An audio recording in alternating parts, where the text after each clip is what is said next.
Saya mulai aja, mudah-mudahan teman-teman semuanya memperhatikan ya. Oke, yang baru joinnya lewat website, saya ingin perkenalkan dulu untuk nama perusahaannya. Ini nama perusahaannya PT Prabu Mega Property. Jadi kalau teman-teman familiar, sering lihat di rumah-rumah yang mau dijual kayak Era, Rewide, Century itu kan sering tuh pasang spanduk di rumah-rumah yang mau dijual. Nah ini kita perusahaannya bergerak di bidang yang sama, yaitu perusahaan perantara perdagangan properti atau agensi properti. Nah ini PT Prabu ini kita launching 21 Desember 2019. Untuk secara brandnya kita lebih dikenal dengan DB Pro. Oke, saya lanjut. Nah ini legalitasnya, ini ada SK Menkumham, kemudian nomor induk berusaha, kemudian juga ini ada SWIFT-nya sudah kita lengkapi. Nah ini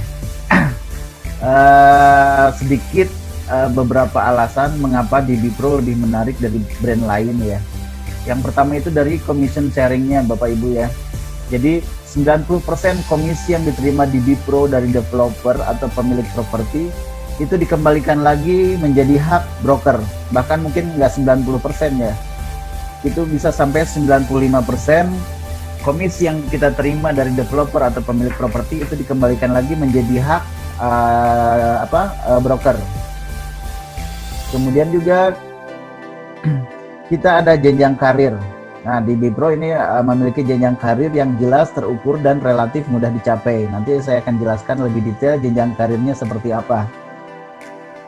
Nah, di DB Pro juga kita menawarkan konsep bisnis, Bu. Konsep bisnis dalam artian Bapak dan Ibu tidak hanya sebagai broker saja, tapi di sini juga memberikan kesempatan untuk Bapak dan Ibu memiliki bisnis di bidang agensi properti. Nah, di perusahaan lain bisa nggak sih kita punya bisnis agensi properti? Bisa saja. Di Era, Rewide itu menawarkan juga konsep bisnis menjadi agensi. Caranya gimana? Dengan membeli license-nya, membeli franchise-nya. Nah tentunya kalau di sana biayanya besar Pak. Jadi untuk beli license franchise-nya aja, kemudian ada royaltinya, itu cukup mahal. Nah di kita itu sesaat setelah Bapak dan Ibu bergabung itu sudah bisa menjalankan bisnisnya seperti itu. Nah kemudian kita juga ada passive income-nya. Nanti saya akan jelaskan dapat dari mana passive income-nya. Nah, ini kemudian edukasinya ini berkelanjutan ya, baik online maupun offline. Nah ini mungkin Bu Evi yang belum pernah mendapatkan penjelasan, ini bisa sebagai gambaran konsep bisnis pembeda DB Pro dengan brand lain. Nah ini kenapa sih kita bisnis properti ya, mungkin Bapak dan Ibu ada yang backgroundnya bukan dari properti. Nah ini mungkin beberapa alasan kenapa sih kita bisnis properti. Yang pertama itu kebutuhan primer Bapak Ibu ya. Jadi properti ini bukan produk musiman Bu. Jadi kita di bisnis yang kalau boleh dibilang itu nggak ada matinya. Jadi setiap tahun orang butuh rumah.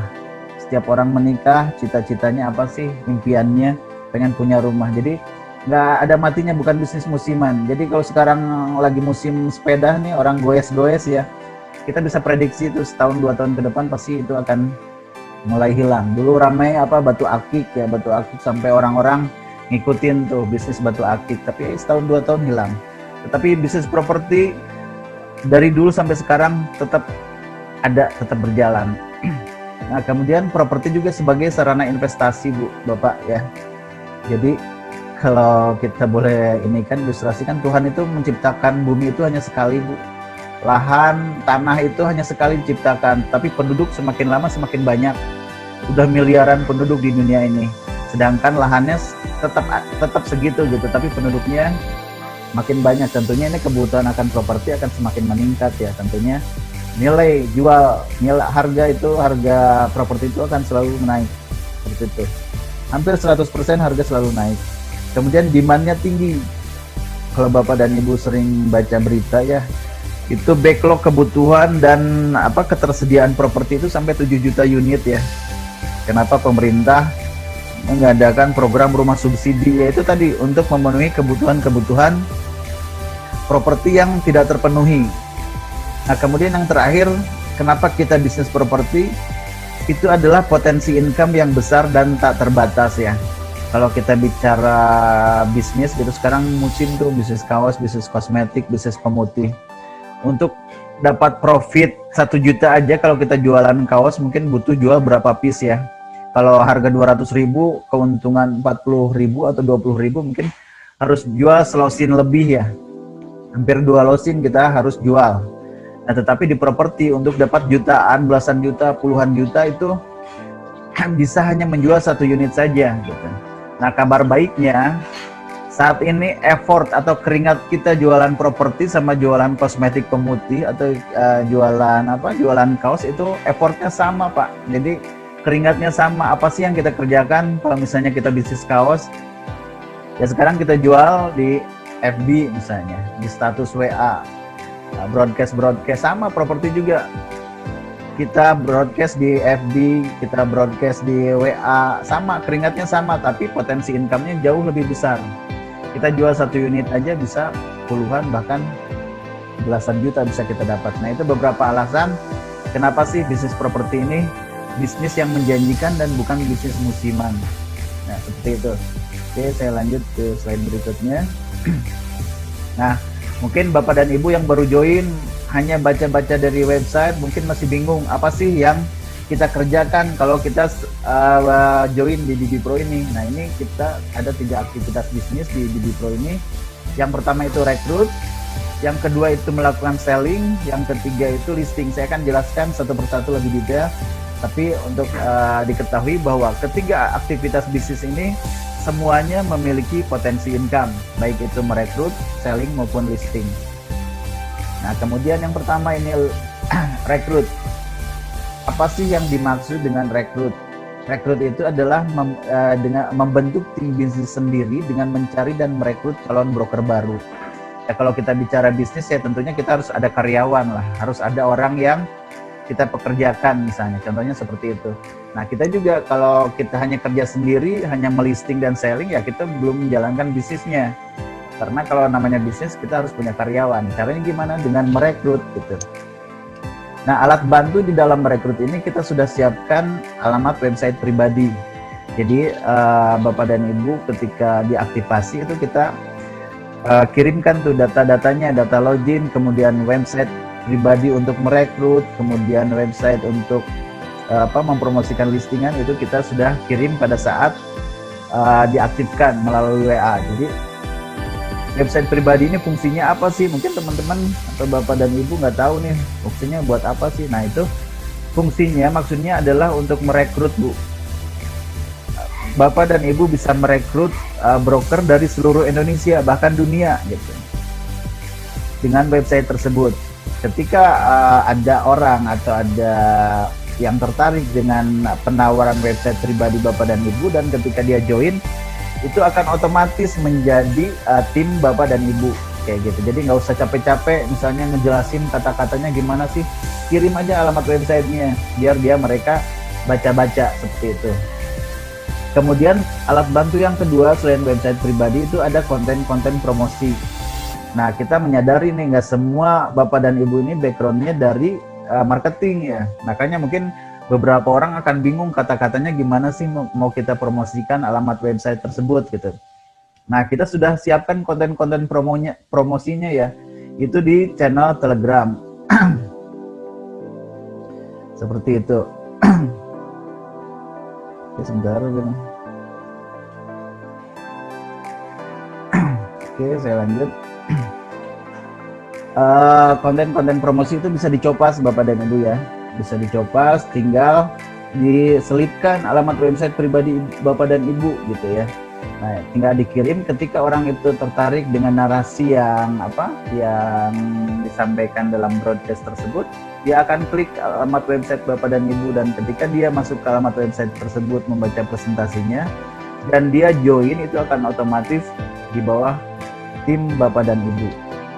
Nah, kemudian alat bantu buat Bapak dan Ibu dalam merekrut itu juga kita ada namanya Business Opportunity Presentation. Jadi ini alat bantu kita untuk menjelaskan kepada calon broker yang Bapak dan Ibu rekrut ini offline ya, di kantor itu jadwalnya setiap hari Rabu dan Kamis jam 10 pagi. Jadi kalau Bapak dan Ibu mau beriklan lowongan kerja itu nggak usah repot-repot mendampingi, silahkan arahkan saja ke kantor jam 10 setiap hari Rabu dan Kamis. Nanti kita yang akan mempresentasikan konsep bisnis yang DibiPro tawarkan. Nah, ketika mereka bergabung, tertarik, itu nanti tetap akan dimasukkan ke pengundangnya, kepada yang mereferensikan untuk datang ke kantor. Seperti itu. Nah, benefit di dalam merekrut itu apa sih? Jadi keuntungan Bapak dan Ibu kalau menjalankan aktivitas bisnis yang pertama ini, merekrut, kita akan mendapatkan rekrutmen fee sebesar 50.000 per satu orang broker. Jadi setiap ada broker yang bergabung yang berhasil kita rekrut, kita akan mendapatkan rekrutmen fee 50.000. Nah, kemudian benefit yang kedua itu ada namanya overriding bonus. Overriding bonus ini besarannya 5% sampai 10% dari komisi yang dibayarkan oleh developer atau pemilik properti. Overriding bonus ini bersifat passive income dan bahkan ini bisa diwariskan. Overriding bonus ini tidak bersyarat. Walaupun Bapak dan Ibu hanya punya satu orang broker, itu tetap dibayarkan. Overriding bonus ini jadi komisi yang kita terima kalau misalnya broker yang berhasil kita rekrut itu berhasil closing, berhasil menjual listingan yang ada di DibiPro atau listingannya terjual. Nah, kita sebagai perekrutnya akan mendapatkan namanya overriding bonus. Besarannya berapa? Itu 5-10% dari komisi yang dibayarkan pemilik properti atau developer. Nah, kemudian benefit yang ketiga dari rekrut ini adanya profit sharing, Pak. Ini berkaitan dengan karir ya. Jadi kita akan mendapatkan profit sharing 5-10% jika level karir kita sudah mencapai manajer dan direktur. Kita akan mendapatkan profit sharing 5-10% dari komisi yang dibayarkan developer atau pemilik properti. Nah, overriding bonus dan profit sharing ini bersifat passive income, selamanya dibayarkan, bahkan bisa diwariskan selama tim yang kita rekrut atau broker yang kita rekrut itu tetap produktif, seperti itu. Oke, saya lanjut. Nah, aktivitas bisnis kedua ini adalah selling. Secara definisi selling ini adalah aktivitas mempromosikan properti yang sudah ada di DibiPro, baik yang di listing sendiri maupun yang di listing oleh member lain. Nah, bagi Bapak dan Ibu yang belum punya listingan, nggak usah berkecil hati ya. Kita sudah ada 1.000 lebih listing yang siap kita jual. Itu dari berbagai daerah, silahkan promosikan. Tidak perlu izin lagi ke admin, tidak perlu lagi izin ke pelistingnya. Silahkan dipromosikan. Nah, alat bantu di dalam selling ini kita ada situs digitalbrokerproperty.net. Nah, ini sebagai database kita untuk mengakses listingan yang sudah di-listing ke DibiPro. Insya Allah listingan-listingan tersebut valid dan langsung ke pemilik properti. Jadi Bapak dan Ibu tinggal mengiklankan, tinggal mempromosikan, seperti itu. Nah, kemudian juga digitalbrokerproperty.net ini juga ada alamat website pribadi, misalnya dengan alamat digitalbrokerproperty.net /username Bapak dan Ibu, misalnya digitalbrokerproperty.net /Aos, misalnya ini punya Pak Aos. Nah, walaupun Pak Aos misalnya belum punya listingan, jika ada orang mengakses alamat website digitalbrokerproperty.net /Aos, itu seluruh listingan yang ada di website tersebut, itu kontaknya semuanya akan diarahkan kepada Pak Aos. Misalnya dia tertarik dengan salah satu objek properti yang ada di situs tersebut, dia tidak akan menghubungi admin ataupun pelistingnya. Dia akan menghubungi Pak Aos karena dia yang mempromosikan alamat website tersebut. Seperti itu. Nah, kemudian alat bantu yang kedua di dalam selling ini kita sediakan robot iklan, Pak. Jadi ini akan mengiklankan otomatis listingan-listingan yang ada di digitalbrokerproperty.net itu ke marketplace properti yang bisa kita pakai. Robot itu saat ini ada 6, ada yang gratisannya itu rumahdijual.com, 99.co, kemudian .property. Untuk yang berbayarnya bisa OLX, rumah 123 dan rumah.com kita ada tambahan sekarang rumahku dan rumahhoki.com. Nah itu 2 website tersebut gratis. Nah ini otomatis Bapak dan Ibu, jadi mengiklannya nggak manual satu-satu. Bisa sehari 100 iklan, 200 iklan kita jalankan, robotnya itu akan mengupload listingan-listingan yang ada di Bipro untuk kita iklankan. Untuk Bapak dan Ibu yang di luar kota, misalnya kita bisa instalkan melalui remote ya. Kita instalkan dengan meremote komputer Bapak dan Ibu. Jadi jangan khawatir walaupun Bapak dan Ibu tinggal di Sulawesi misalnya. Mau menginstal robotnya, mangga kita bantu nanti instalkan robot iklannya. Nah, kemudian alat bantu yang ketiga di dalam selling ini ada namanya eksekutor. Eksekutor ini berfungsi untuk membantu Bapak dan Ibu menghandle calon buyernya. Jadi di dalam selling ini tidak ada kewajiban seorang broker yang mendapatkan calon buyer itu mengantar buyernya. Jadi cukup mengarahkan sampai pada jadwal survei seperti itu. Jadi nanti ada orang yang menghandle-nya, sehingga ini memungkinkan orang di Kutub Utara, ekstrimnya ya, orang di Kutub Utara menjualkan rumah yang ada di Bandung misalnya, di Padalarang misalnya, karena tidak ada kewajiban untuk mengantar buyer seperti itu. Nah kemudian benefit di dalam selling ini ada namanya selling fee. Selling fee ini adalah komisi yang diterima broker apabila berhasil menjual properti yang di listing di Bipro. Nah besaran selling fee ini berapa? Nah untuk secondary listing ini adalah rumah-rumah second atau properti second yang bukan dari developer seperti itu. Besarannya berapa? Selling fee ini itu besarannya 35% dari komisi yang dibayarkan pemilik properti. Nah kemudian ada namanya selling fee yang kedua itu untuk primary listing itu besarannya 50% dari komisi yang dibayarkan developer. Jadi kalau kita berhasil menjual listingan primary ya, rumah-rumah baru, apartemen baru, ruko baru, atau kaflingan tanah yang dari developer, itu kita akan mendapatkan selling fee sebesar 50% dari komisi. Nah nanti ini akan lebih jelas nanti di ilustrasi perhitungan komisinya. Nah kemudian ini sekilas alur selling, nanti mungkin ada trainingnya tersendiri, tapi secara garis besar alur selling itu kita harus login dulu ke alamat situs digitalbrokerproperty.net untuk mengetahui data-data internal listingan tersebut. Nah setelah itu kita pilih listing yang mau kita promosikan. Nah kemudian kita promosikan, iklankan di marketplace, di medsos dan lain-lain, dimanapun Bapak dan Ibu bisa berpromosi. Silahkan promosikan listingan-listingan yang ada di digitalbrokerproperty.net tersebut tanpa harus minta izin dulu ke admin, ke pelistingnya, silahkan langsung. Nah setelah kita promosikan dan mendapat respon dari buyer, tugas kita hanya sampai untuk mengarahkan calon buyer tersebut survei. Setelah itu Bapak dan Ibu silahkan menghubungi pelistingnya atau menghubungi admin atau bisa minta tolong di grup untuk menghubungi pelistingnya seperti itu. Nah pelistingnya ini nanti yang akan mengantar buyer. Nah pada kondisi pelistingnya tidak bisa mengantar buyer, kita sediakan eksekutor untuk mengeksekusi penjualan untuk Bapak seperti itu. Nah itu dari selling. Job desk kita yang ketiga, aktivitas bisnis kita yang ketiga itu adalah melisting. Secara definisi melisting itu adalah aktivitas mencari properti yang mau dijual Pak, dan mau dikerjasamakan dengan Bipro untuk dibantu dijualkan. Properti apa saja sih yang bisa di listing? Nah ini properti yang bisa di listing itu bisa rumah, apartemen, ruko, kos-kosan, hotel, gudang, pabrik, SPBU dan lain-lain. Nah ini bisa kita listing. Alat bantu untuk melisting ini ada namanya digitalbrokerproperty.net, seperti tadi saya jelaskan juga untuk alat bantu selling ya. Di sini juga alat bantu listing. Jadi semua listingan yang sudah Bapak listing itu silahkan diupload ke digitalbrokerproperty.net.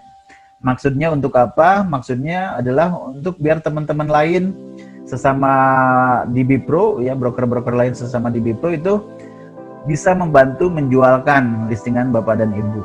Sehingga secara teori ya, kalau misalnya Bapak listing satu rumah, Bapak upload ke digitalbrokerproperty.net, nanti itu teman-teman lain itu akan bantu jualkan, kayak gitu. Member kita sudah ada 400 lebih ya, 400, ada 400-an. Jadi bisa dibayangkan tuh kalau Bapak melisting satu rumah, misalnya rumah tetangga, Bapak bantu jualkan dan daftarkan ke BB Pro, itu akan dibantu teman-teman lain. Gitu. Anggaplah 10%, 20% dari 400 tadi, 80 orang akan bantu jualkan listingan yang Bapak Ibu listing gitu, seperti itu. Nah, di dalam alat bantu ini juga kita sediakan juga co-listing system. Nah, ini untuk memudahkan Bapak dan Ibu dalam melisting. Nah, co-listing system ini kapan sih bisa kita gunakan? Biasanya kita pakai itu apabila objek listingan properti yang mau kita listing itu jauh dari tempat domisili kita. Misalnya Pak Aos tinggal di Bandung, misalnya mau melisting rumah yang di Bekasi karena kondisinya, lokasinya jauh dan gak memungkinkan ke sana. Pak Aos bisa kerjasama dengan member kita yang ada di Bekasi. Nah, seperti itu. Jadi sangat memudahkan. Orang Makassar mau melisting rumah di Bandung, nggak usah ke Bandung, nanti kita bantu untuk melistingnya, seperti itu. Nah, benefit di dalam listing ini ada namanya listing fee. Jadi listing fee ini adalah komisi yang diterima broker apabila listingan broker tersebut terjual. Besaran listing fee itu untuk secondary listing itu 35% dari komisi yang diterima dari pemilik properti. Kemudian untuk primary listingnya itu 25% dari komisi yang dibayarkan developer. Kenapa sih lebih kecil ya primary listing? Karena itu unitnya banyak, Pak. Biasanya kalau kita MOU-kan satu perumahan itu bisa puluhan bahkan ratusan unit. Seperti itu. Nah, alur melisting nanti ada trennya tersendiri, tetapi secara garis besar alur melisting itu adalah melakukan validasi. Jadi kita harus visit objek yang mau kita listing dan juga kita harus ketemu langsung dengan pemilik propertinya. Kita ada namanya form, itu form listing. Ketika aktivasi, Bapak dan Ibu sudah dikirimkan form listingnya, itu bisa digunakan. Kalau misalnya jauh di luar kota, nggak perlu ke kantor minta form listing, tinggal di print saja form listingnya. Nanti ketemu pemilik properti, itu silakan di isi dan ditandatangan pemilik properti. Kemudian setelah melakukan validasi, kita registrasi Bapak dan Ibu ya. Kita registrasi itu ke adminnya kebetulan Ibu Tia, jadi silakan nanti diregistrasi. Setelah diregistrasi itu bisa kita promosikan. Promosi paling awal itu adalah mengupload listingan kita itu ke digitalbrokerproperty.net. Maksudnya itu adalah untuk biar rekan-rekan lain itu membantu untuk menjualkan, seperti itu. Oke, kemudian setelah registrasi kita promosi ya tadi ya, untuk kita upload ke digitalbrokerproperty.net, nanti teman-teman lain akan membantu menjualkan. Nah, itu 3 job desk kita: rekrut, selling, dan listing. Nah, Bapak dan Ibu bisa melakukan ketiga job desk ini atau hanya pilih salah satunya saja, silahkan, tidak masalah. Jadi mana passionnya di mana, ngerekrut saja boleh, misalnya selling saja boleh, atau melisting saja boleh, atau lakukan ketiga-tiganya, itu akan lebih bagus. Seperti itu. Oke, saya lanjut. Kemudian ini adalah jenjang karir. Nah, jenjang karir kita yang pertama itu adalah broker properti. Sesaat Bapak dan Ibu join di BB Pro, itu karir kita yang pertama itu adalah sebagai broker properti. Benefitnya apa di dalam broker properti ini? Kita sudah bisa melisting, sudah bisa merekrut, sudah bisa melakukan selling. Kita sudah bisa mendapatkan rekrutmen fee, selling fee, listing fee, dan off-riding bonusnya juga sudah bisa kita dapatkan di broker properti ini. Dari broker properti kita akan naik ke supervisor. Syaratnya apa untuk menjadi supervisor? Kita sudah punya 10 broker yang kita rekrut langsung, kita akan naik ke supervisor. Benefitnya apa? Kita akan diberikan akun-akun berbayar marketplace properti seperti OLX, Rumah 123 maupun Rumah.com, seperti itu. Nah, dari supervisor kita naik ke manajer. Syarat untuk jadi manajer dari supervisor, manajer itu mensyaratkan kita memiliki jumlah broker yang kita rekrut langsung itu 50 orang. Jadi kalau kita sudah punya tabungan di supervisor itu 10 orang, jadi kita tinggal nambah 40 orang lagi. Jadi ketika kita total brokernya sudah ada 50 dan omset pribadi dan timnya itu yang dihitung dari sejak bergabung itu 25 miliar. Ini akumulasi ya Bapak dan Ibu ya, jadi bukan target bulanan, target tahunan, ataupun ada kadaluarsanya, karena ini dihitung akumulasi dari sejak bergabung. Itu dihitungnya omset pribadi dan timnya ketika sudah mencapai 25 miliar dan jumlah timnya yang direkrut langsung 50 orang, kita akan naik ke manajer. Benefitnya apa di dalam manajer ini? Selain benefit-benefit yang kita terima sebagai broker maupun supervisor, di manajer juga kita akan mendapatkan profit sharing sebesar 5%. 5% dari komisi yang dibayarkan developer maupun pemilik properti. Plus kita akan dibayarkan untuk mendapatkan sertifikasi broker dari LSP ya, Lembaga Sertifikasi Profesi. Seperti itu. Nah, dari manajer kita akan naik ke direktur. Syaratnya apa nih? Nah, di direktur ini kita mensyaratkan untuk omset pribadi dan timnya itu dihitung akumulasi total minimal 50 miliar. Jadi kalau kita sudah di manajer ada tabungan 25 miliar, kita tinggal nambah 25 miliar lagi dengan total omset 50 miliar plus timnya itu total berjumlah 250 orang, kita akan naik ke direktur. Nah, mungkin Bapak dan Ibu berpikir 250 orang banyak banget gitu, susah tuh. Nah, ternyata di direktur ini syaratnya yang dihitung itu bisa sampai ke level keduanya. Ya, sederhananya cucunya. Jadi kalau di manajer sudah punya 50 orang, anggap saja masing-masing merekrut 4 dari 50 orang itu sudah ada tambahan 200 orang. Jadi kita sudah bisa naik ke direktur walaupun kita tidak merekrut lagi, seperti itu. Nah, di direktur ini benefitnya apa? Selain benefit broker properti, supervisor maupun manajer kita dapatkan, kita juga dapat tambahan profit sharing 10% Bapak dan Ibu ya. Ini profit sharing 10% dari komisi yang dibayarkan developer atau pemilik properti. Oke.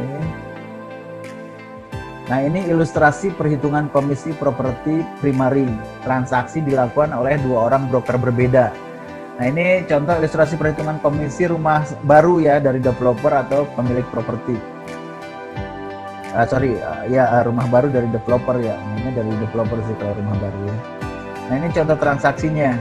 Broker A berhasil menjual listingan primary yang dilisting oleh broker B seharga 500 juta. Komisi dari developer 3% atau 15 juta. Si broker A, dia yang berhasil mendapatkan pembelinya, dia berhak mendapatkan yang namanya selling fee karena dia yang berhasil menjualnya. Selling fee yang didapat broker A itu adalah 50% dari 15 juta. Si broker A dia mendapatkan 7,5 juta. Kemudian si broker B, dia yang melisting properti tersebut, dia mendapatkan yang namanya listing fee. Berapa besarannya? Karena ini properti primary atau properti baru dari developer, dia dapat listing fee 25% dari 15 juta. Dia dapat 3.750.000. Kemudian upline A. Upline A ini siapa? Upline A ini adalah broker yang berhasil merekrut broker A. Jadi upline A ini adalah broker yang berhasil merekrut broker A. Upline A akan mendapatkan operating bonus dari produktivitas A ini karena broker A ini berhasil menjual. Si upline ini dapat operating bonus besarannya berapa? Dia mendapatkan 5% dari 15 juta, dia dapat 750.000. Dan jika upline A ini ketika transaksi itu terjadi sudah posisinya di manajer, upline A ini akan mendapatkan tambahan namanya profit sharing besarannya berapa? 5%. Dia dapat tambahan lagi 5%, dapat 750.000. Dan jika posisi upline A ini ketika transaksi itu terjadi sudah berada di direktur, dia akan dapat tambahan lagi 10%. Jadi total yang bisa didapatkan upline A ini dia bisa mendapatkan sampai 15%. Nah, kemudian upline B. Upline B ini siapa? Upline B ini adalah broker yang merekrut si broker B ini.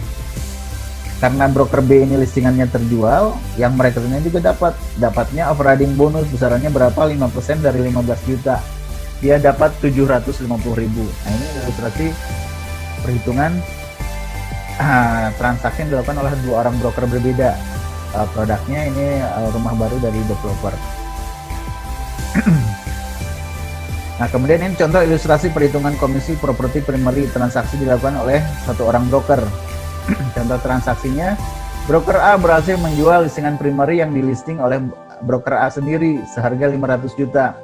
Komisi dari developer 3% atau 15 juta. Dari sellingnya si broker A ini mendapatkan selling fee besarannya 50% dari 15 juta, dia dapat 7,5 juta.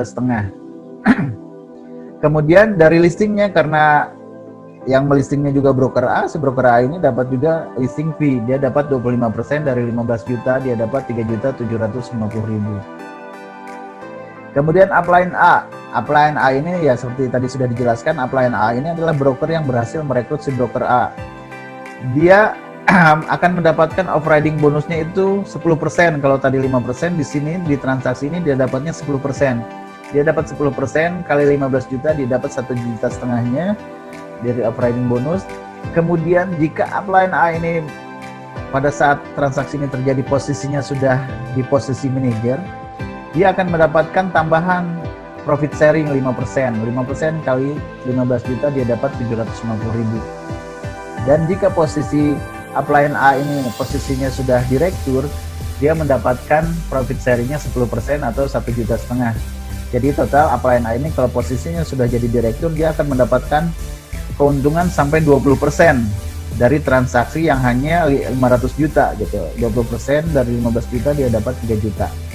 Nah, kalau kita lihat ya, dari selling fee kita keluarkan 50%, kemudian listing fee kita keluarkan 25%, itu sudah 75%. Terus operating bonus 10%, itu sudah 85%. Terus kalau misalnya posisinya direktur, kita keluarkan lagi 10%, itu 95% dari komisi yang diterima perusahaan itu diberikan lagi kepada broker. Jadi perusahaan itu hanya mengambil 5-10%-nya saja. Ya, kenapa sih bisa seperti itu ya? Visi kita memang pada akhirnya nanti perusahaan ini hanya sebagai wadahnya. Yang menjalankan bisnisnya adalah Bapak dan Ibu. Kita hanya menyiapkan fasilitas support sistemnya, kantor, sistem IT, dan lain-lain. Yang punya bisnisnya Bapak dan Ibu, mau mengembangkannya secepat apa, sebesar apa, yaitu tergantung kita kembalikan lagi kepada Bapak dan Ibu. Seperti itu. Nah, kemudian ini ilustrasi perhitungan komisi properti sekundari. Transaksi dilakukan oleh 2 orang broker berbeda. Jadi ini properti sekundari ini rumah-rumah second, Pak, dari pemilik properti ya, bukan dari developer. Nah, ini contoh transaksinya. Broker A berhasil menjual rumah second yang dilisting oleh broker B seharga 500 juta. Komisi dari pemilik properti 3% atau 15 juta. Dari sellingnya, karena si broker A ini dia yang mendapatkan pembelinya, dia mendapatkan selling fee. Dia mendapatkan 35% dari 15 juta. Dia dapat 5.250.000. Nah, kalau tadi di properti rumah baru gitu ya, properti baru dari developer, komisi sellingnya 50%, tetapi kalau yang di secondary ini rumah-rumah bekas, itu selling fee-nya 35%. Jadi si broker ini dapat 35% dari 15 juta, dia dapat 5.250.000. Kemudian broker B ini adalah broker yang melisting properti tersebut yang terjual oleh A. Dia mendapatkan namanya listing fee, besarannya berapa? Dia mendapatkan 35% dari 15 juta, dia dapat 5.250.000. Jadi di transaksi untuk properti secondary, selling fee dan listing fee itu masing-masing sama ya, 35%. Kemudian upline A, tadi sudah dijelaskan, upline A ini adalah broker yang merekrut si broker A. Dia mendapatkan operating bonus 5% dari 15 juta, dia dapat 750.000. Kemudian jika upline A ini ketika transaksi tersebut terjadi sudah berada di posisi manajer, maka dia akan mendapatkan profit sharing 5%. 5% kali 15 juta dia akan mendapatkan 750.000. Dan jika posisi jika posisi upline A ini posisinya sudah direktur, dia mendapatkan profit sharing 10%. Kemudian upline B ini seperti yang sudah dijelaskan adalah broker yang merekrut si broker B. Dia akan mendapatkan operating bonus 5% dari 15 juta. Seperti itu. Kemudian ini ilustrasi perhitungan komisi properti sekundari yang transaksi dilakukan oleh 1 orang broker. Contoh transaksi, broker A berhasil menjual properti sekundari yang dilisting sendiri seharga 500 juta. Komisi dari developer 3% atau 15 juta. Si broker A, dia yang berhasil mendapatkan pembelinya, mendapatkan selling fee sebesar 35% dari 15 juta. Dia dapat 5.250.000. Karena si broker A juga yang melistingnya, dia mendapatkan listing fee sebesar 35%. Dari 15 juta dia dapat 5.250.000. Jadi total yang didapatkan si broker A ini karena dia yang melisting dan juga melakukan selling, dia dapat total 70% dari 15 juta atau 10.500.000. Kemudian upline A ini broker yang merekrut si broker A, dia mendapatkan operating bonusnya 10% dari 15 juta, dia mendapatkan 1,5 juta. Dan jika upline A ini sudah posisi manajer, maka broker A ini juga mendapatkan profit sharing 5%. Dan jika posisinya sudah jadi direktur, upline A ini dia mendapatkan profit sharing 10%. Nah, ini sebelum ke slide selanjutnya, saya ingin sedikit sharing ya mengenai pola kerja. Kalau Bapak dan Ibu suka baca-baca ya. Jadi pada tahun 2004-2005 itu ada buku yang booming, Pak. Itu bestseller sekali pada tahun tersebut. Bukunya itu berjudul Rich Dad Poor Dad sama Cash Flow Quadrant ya. Itu ditulis oleh Robert T. Kiyosaki. Jadi di dalam buku itu disebutkan bahwa di dunia ini ada dua pola kerja katanya. Ini adalah pola kerja yang pertama, ini adalah pola kerja yang dilakukan oleh kebanyakan orang di dunia. 95% orang di dunia melakukan pola kerja yang pertama ini. Pola kerjanya seperti apa? Yang pertama, kita kerja ya. Kita kerja untuk apa? Untuk mendapatkan uang. Dari uang ini untuk apa? Untuk memenuhi kebutuhan-kebutuhan maupun impian-impian kita. Sekilas nggak ada yang salah dengan pola kerja yang pertama ini. Tetapi masalahnya namanya manusia, Bapak dan Ibu ya, cepat atau lambat, suka tidak suka, pasti akan sampai pada titik ini. Kita nggak bisa kerja. Entah itu karena tua, sakit, di PHK, pensiun, dan lain-lain ya. Ketika kita tidak bekerja, otomatis income kita akan menurun, bahkan kita tidak punya income sama sekali. Otomatis jangankan impian-impian gitu, kebutuhan-kebutuhan saja tidak bisa terpenuhi. Nah, ini adalah pola kerja yang 95% orang di dunia ini kebanyakan melakukan ini. Kerja untuk mendapatkan uang, dari uang ini kita penuhin kebutuhan-kebutuhannya. Nah, di dalam buku itu disebutkan ada pola kerja yang kedua katanya. Pola kerja yang kedua ini pola kerja yang sedikit orang melakukannya. Di dalam buku itu disebutkan hanya 5% orang di dunia ini yang melakukan pola kerja yang kedua ini. Dan ini adalah pola kerja orang-orang kaya di dunia. Pola kerja ini seperti apa? Kita kerja, tetapi kerja di sini bukan langsung untuk mendapatkan uang, Bapak dan Ibu ya. Jadi kita kerja untuk mendapatkan yang namanya aset. Aset yang bagaimana? Aset yang menghasilkan uang. Dari uang ini kita penuhin kebutuhan-kebutuhan kita maupun impian-impian kita. Nah, secara definisi aset itu di dalam buku itu disebutkan bahwa aset itu adalah sesuatu yang kita miliki yang bisa menghasilkan uang tanpa keterlibatan kita langsung, tanpa kita harus bekerja gitu. Contoh sederhananya mungkin kos-kosan lah misalnya.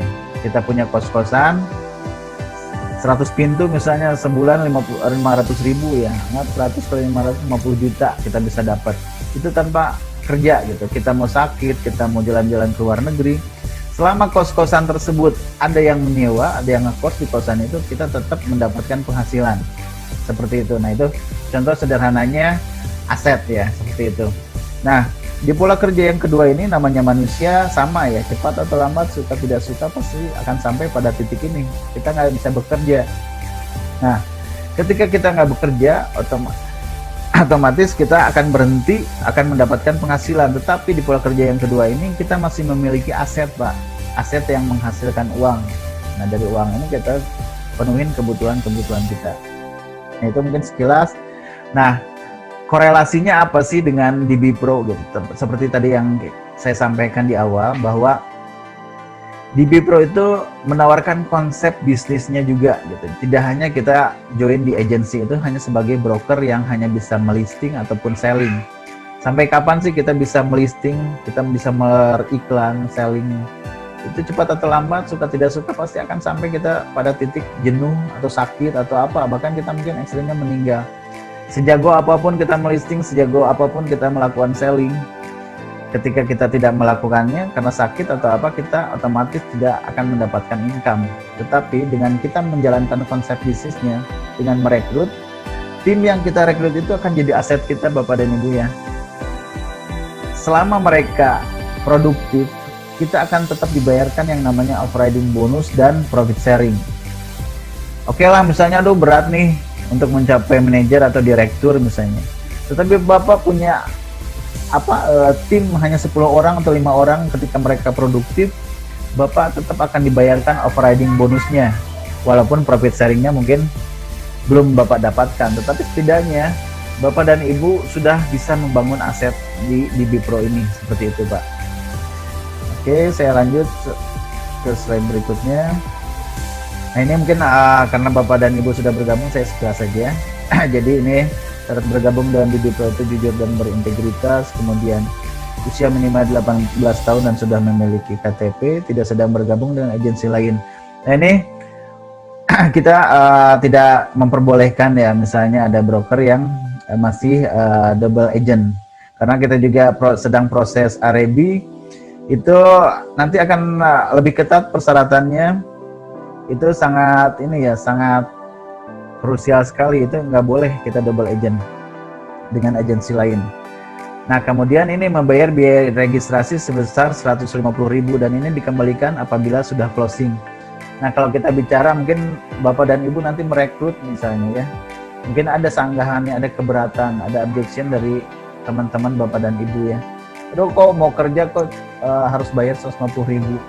Nah kalau kita bicara angkanya, 150.000 ini nggak ada apa-apanya Bapak dan Ibu, bandingkan dengan agensi lain. Mereka itu menetapkan join fee-nya itu sampai 1,5 juta Bapak dan Ibu. Untuk yang lokalnya saja itu 750.000-an. Untuk agensi asing ya era rewet itu 1 juta lebih, seperti itu. Tetap di sini kita hanya 150.000 dan itu pun dikembalikan. Nah itu mungkin sekilas Bapak dan Ibu ya sistemnya. Nanti next beberapa hari ke depan kita akan training online untuk rekrut dan listing ya, dan juga selling. Nanti kita akan infokan di grup WA ataupun di grup Telegramnya.